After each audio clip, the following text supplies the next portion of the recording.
ಓಂ ಮಾತ್ರೇ ನಮಃ. ಇವಾಗ ನೀವು ತುಲಾರಾಶಿಯವರು ನಿಮಗೆ ಹೋರಾಟ ಇದೆ. ನೀವು ಸ್ವಲ್ಪ ನಿಮ್ಮ ವರ್ಕಲ್ಲಿ, ನೀವು ಗೌರ್ಮೆಂಟ್ ಜಾಬಲ್ಲಿ, ಎಸ್ಪೆಷಲಿ ಗೌರ್ಮೆಂಟ್ ಜಾಬಲ್ಲಿ ಇದ್ದರೆ ಅಥವಾ ಸಿನಿಮಾ ಸ್ಟಾರ್ಸ್ಗಳೆಲ್ಲ ಆಗಿದ್ದರೆ ಗೌರ್ಮೆಂಟಿಂದ ಏನಾದರೂ ತೊಂದರೆ ಬರುವಂಥದ್ದು, ಕಾನೂನಿಗೆ ಹೋರಾಟ ಮಾಡುವಂಥದ್ದು ಬರುವಂಥ ಚಾನ್ಸಸ್ ಇದೆ. ಅದಕ್ಕೆ ಏನಾದ್ರು ಅಂತ ಕೇಸ್ಗಳೆಲ್ಲ ಇದ್ದರೆ ಹುಷಾರಾಗಿ ಎಚ್ಚರವಾಗಿರಿ. ನಿಮ್ಮ ಇನ್ವೆಸ್ಟ್ಮೆಂಟ್ಗಳಲ್ಲಿ ಗಮನಿಸಿ, ಫ್ರಾಡ್ ಆಗೋ ಚಾನ್ಸಸ್ ಇರ್ತವೆ.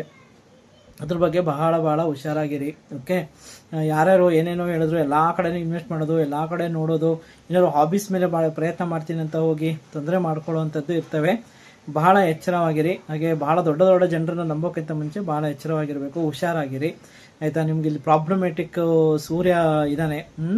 ಅಂದರೆ ನೀವು ಏನು ಗೇನ್ ಮಾಡ್ಕೊತ ಹೋಗಿದ್ದೀರೋ ಅವರೇ ನಿಮಗೆ ಮೋಸ ಮಾಡೋ ಚಾನ್ಸಸ್ ಇರ್ತವೆ.